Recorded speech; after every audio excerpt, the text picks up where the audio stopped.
हम एक आदमी और उसके बेटे को देखते हैं जो कि समंदर के किनारे मछलियाँ पकड़ने आए हुए थे। अभी उस आदमी के बेटे की रॉड में कोई भारी सी चीज फंस जाती है। उनको ऐसा लग रहा था कि जैसे उनकी रॉड में कोई बहुत बड़ी मछली आ गई हो, मगर जब वो देखते हैं तो वो तो गाय का एक कटा हुआ सर था। ये देखकर वो लोग बहुत ज्यादा हैरान हो जाते हैं। मगर तभी एक बहुत बड़ी चीज समंदर में से इनके पास आ रही थी। जब ये पास आती है तो इनको पता चलता है कि ये तो बहुत बड़ी शार्क है। ये शार्क इनके ऊपर से ऊंची सी छलांग लगाती है और जमीन पर चलकर दोबारा से समंदर में चली जाती है।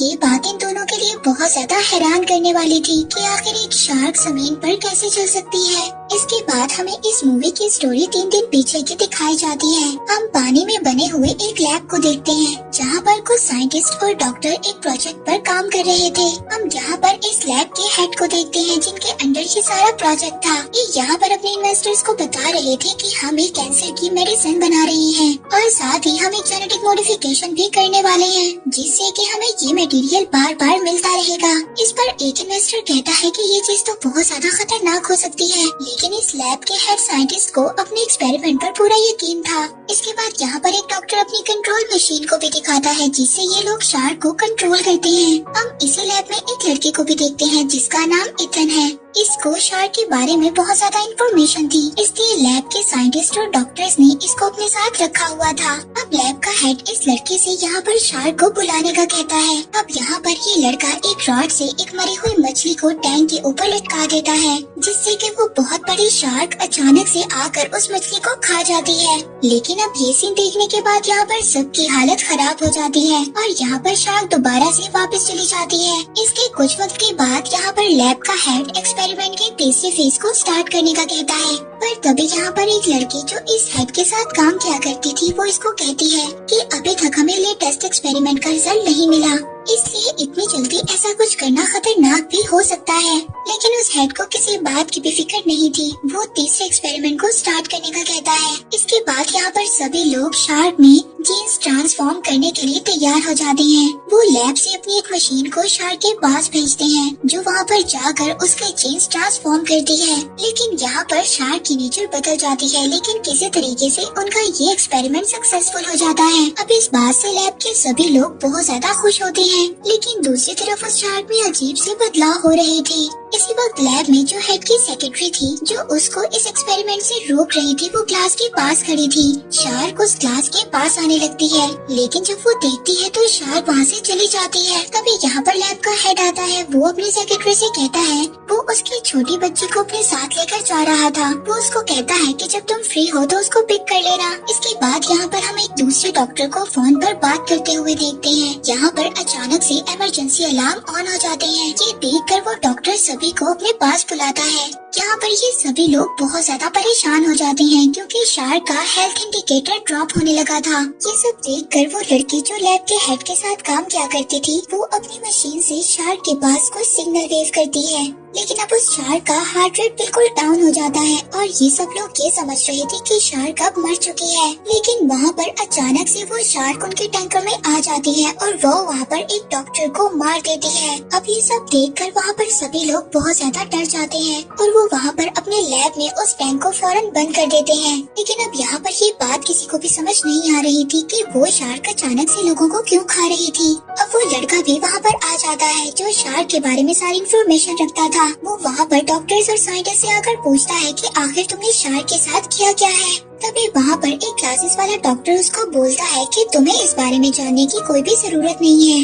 पर तभी वहाँ पर वो शार्क उनके लैब के ग्लास पर अटैक करने लगती है। ये सभी लोग ये समझ रहे थे कि ये शार्क उस ग्लास को नहीं तोड़ सकती क्योंकि वो बुलेट प्रूफ था। लेकिन अगले ही पल वो शार्क उस ग्लास को तोड़ देती है। यहाँ पर कोई भी कुछ नहीं कर पाता क्योंकि सब कुछ अचानक हो रहा था और कोई भी अपने आप को नहीं संभाल पा रहा था कि लैब में बहुत ज्यादा पानी आ गया था और सब लोग डूब गए थे। सबकी हालत बहुत ज्यादा खराब थी।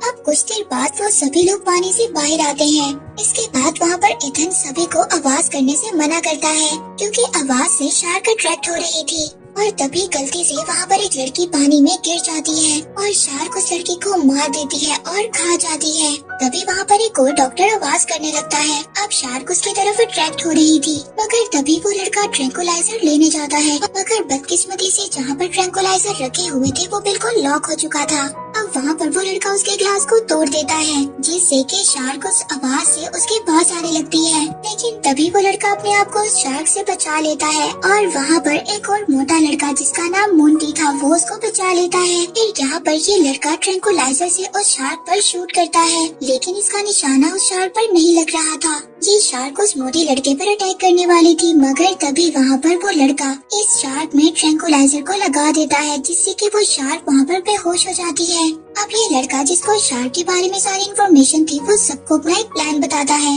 वो यहाँ पर सबको कहता है कि हमें यहाँ से जल्द से जल्द निकलना होगा। लेकिन ये सभी लोग यहाँ पर बहुत ज्यादा डर रहे थे, क्योंकि इन लोगों को पानी में से गुजर कर जाना था और पानी में अभी भी शार्क मौजूद थी जो कि बेहोश थी और वो किसी भी वक्त होश में आ सकती थी।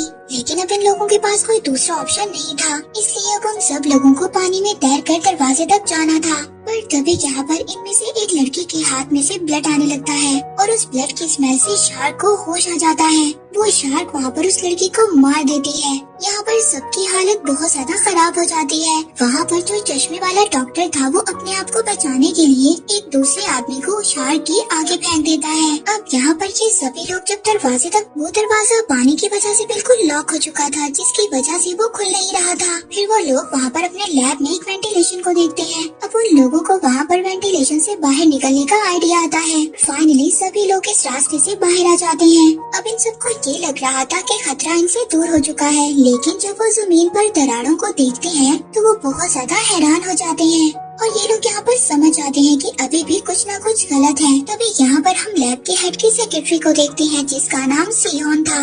अब उसको अपनी बेटी के बारे में याद आ रहा था जिसको लैब का हेड अपने साथ ले गया था। हम यहाँ पर उसकी बेटी को देखते हैं जो कि झूला झूल रही थी। पर तभी अचानक से उसके पीछे कोई हलचल होने लगती है और वो शार्क उड़ते हुए जमीन पर आ जाती है। उस शार्क को देखकर वो बच्ची बहुत ज्यादा डर जाती है और खुद को बचाने के लिए एक पाइप में चली जाती है, लेकिन ये शार्क उस पाइप को भी तोड़ देती है और उस बच्चे को खाने के लिए उसका पीछा करती है। तभी वहाँ पर वो लड़का इथन आकर उस बच्चे को बचा लेता है और सियोन के साथ वहाँ पर भागने लगता है। इथन वहाँ पर जब अपने लोगों के पास पहुँचता है तो सबको वो भागने का कहता है। पहले तो इन लोगों को समझ नहीं आ रही थी कि इथन ऐसा क्यों कह रहा है, मगर जब वो शार्क को जमीन पर भागता हुआ देखते हैं तो वो लोग हैरान हो जाते हैं। अब ये लोग भी फौरन वहाँ से भागने लगते हैं। अब जब ये लोग भागते हैं तो इन्हीं में से एक आदमी गिर जाता है और उसको शार्क पकड़ लेती है। अब उस आदमी को बचाने के लिए उसका दूसरा साथी उसको पकड़ने की कोशिश करता है, मगर वो शार्क उसको अपने साथ ले जाती है। अब वो लड़का यहाँ पर सभी को छुपा देता है और खुद शार्क के आगे भागने लगता है। वो शार्क जैसे ही उस पर अटैक करने वाली थी वो एक जगह पर लटक जाता है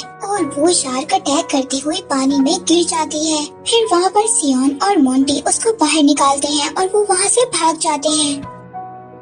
अब जब वो लोग वहाँ पर एक जगह पर आराम करने के लिए रुकते हैं तो इथन वहाँ पर उन लोगों से पूछता है कि आखिर तुमने शार्क के साथ किया क्या है। तभी यहाँ पर सियोन उसको बताती है कि उन लोगों ने शार्क के अंदर केचुए की जीन्स को ट्रांसफॉर्म किया था, जिसकी वजह से जीन्स म्यूटेशन हुआ और वो शार्क अब जमीन पर भी चल रही है। तभी वहाँ पर एक चश्मे वाला डॉक्टर दूसरे आदमी को देखता है जिसकी बॉडी से खून आ रहा था। वो सबको कहता है कि इसके ब्लड की वजह से शार्क हमारा पीछा कर रही है, हमें इस आदमी को यहीं पर मरने के लिए छोड़ देना चाहिए, वरना हम सब लोगों की जान खतरे में आ जाएगी। मगर कोई भी इस बात के लिए बिल्कुल भी तैयार नहीं था। तभी वहाँ पर शार्क आ जाती है और वो उस जख्मी आदमी को खा जाती है। अब ये लोग वहाँ से सभी अपनी जान बचाकर भाग रहे थे और शार्क इनका पीछा कर रही थी, लेकिन इसी वक्त वो चश्मे वाला डॉक्टर शार्क के आगे गिर जाता है। अब उसकी हेल्प करने के लिए वो बच्ची जब उस आदमी के पास जाती है तो वो चश्मे वाला डॉक्टर इतना इवल था, वो उस बच्ची को ही अपने आप को बचाने के लिए शार्क के आगे फेंक देता है। लेकिन वो चश्मे वाला डॉक्टर काफी ज्यादा जख्मी था, इस वजह से वो शार्क उस बच्ची को तो कुछ नहीं कहती, वो फौरन से उस पर अटैक करती है उसके ब्लड की वजह से और उस आदमी को खा जाती है। इसके बाद शार्क दोबारा से उस बच्ची की तरफ आने लगती है ये देखकर सभी लोग बहुत ज्यादा डर जाते हैं। पर तभी वहाँ पर उस लैब का हेड अपने कुछ आदमियों को लेकर आ जाता है। उसके आदमी अपनी गन से लगातार इस शार्क पर फायरिंग कर रहे थे। वो शार्क वहाँ से भागने लगती है, मगर ये लोग उसको अपने ट्रैप में फंसाने की भी कोशिश करते हैं, मगर ऐसा करना नामुमकिन था। मगर तभी इथन उस शार्क पर ग्रेनेड को फायर करता है, मगर जब अगली बार वो उसको फायर करने जाता है तो वो लैब का हेड ऐसा नहीं करने देता। वो साइंटिस्ट जो लैब का हेड था वो किसी भी कीमत पर इस शार्क को बिल्कुल जिंदा पकड़ना चाहता था। वो इस काम में इथन की हेल्प मांगता है, लेकिन इथन उसको साफ इनकार कर देता है। इसी बात पर वो लैब का हेड उनके ग्रुप मेंबर में से एक लड़की को शूट कर देता है और फिर सियोन पर भी गन पॉइंट कर लेता है। अब ये देखकर इथन को और ज्यादा गुस्सा आता है, लेकिन अब कोई भी चीज इनके कंट्रोल में नहीं थी, इसलिए इथन को इसकी बात माननी पड़ती है। इसके बाद ये सभी लोग एक बोट में समंदर में उस शार्क को ढूंढने के लिए जाते हैं। जब ये लोग समंदर में जाते हैं तो इनको पता चलता है कि उस शार्क ने बहुत ज्यादा लोगों को मार दिया है। सियोन यहाँ पर शार्क को ट्रेस करने की भी कोशिश करती है, मगर तभी उसको पता चलता है कि ये शार्क तो बहुत जल्दी सिटी में पहुँचने वाली है। तभी हम इस मूवी के स्टार्ट वाला सीन देखते हैं, जहाँ पर शार्क ने एक बहुत बड़ी छलांग लगाई थी और अब वो सिटी में आ गई थी। यहाँ पर शार्क सिटी में आकर चारों तरफ तबाही मचा रही थी। सभी लोग अपनी अपनी जान बचाकर भाग रहे थे। इसके बाद शार्क एक छोटी बच्ची के सामने आ जाती है और उसको खाने वाली होती है। पर तभी वहाँ पर सियोन सिग्नल्स वेव को एक्टिवेट कर देती है, जिसकी वजह से वो शार्क वहाँ पर सिग्नल्स की तरफ अट्रैक्ट होने लगती है और वो शार्क अब उस छोटी बच्ची को छोड़कर इनकी तरफ आने लगी थी। इसके बाद हम बोट के सीन को देखते हैं। वहाँ पर मोंटी एक मरी हुई मछली पर कुछ सॉसेस लगाता है और उसको मीट हुक में फंसाकर समंदर में फेंक देता है। पर तभी सियोन को वहाँ पर सिटी वाली वीडियो मिलती है। वो उस हुक को समंदर से निकालने का कहती है, लेकिन अब शार्क वहाँ पर आ गई थी और वो मीट हुक उसके मुंह में फंस गया था। वो शार्क इनकी बोट को खींचने लगती है। तभी सियोन इसी बोट में बेहोश हो जाती है और बाकी लोग बोट से नीचे पानी में गिर जाते हैं। अब शार्क उस बोट को लेकर जमीन पर आ जाती है, जिसमें इथन भी नीचे गिर जाता है। अब शार्क उस बोट को लेकर जिसमें सियोन बैठी वो एक गुफा में चली जाती है। जब उसको वहाँ पर होश आता है तो वो अपने आप को एक गुफा में देखती है। फिर वहाँ पर सियोन अपनी कंट्रोलिंग डिवाइस निकालती है, लेकिन इसको शार्क का कोई भी सिग्नल नहीं मिल रहा था। ये देखकर सियोन उस शार्क को सिग्नल भेजने लगती है, मगर तभी इसको पता चलता है वो शार्क तो इसके पीछे है। पर तभी वहाँ पर लैब के हेड के लोग आ जाते हैं और उस शार्क पर फायर करने लगते हैं।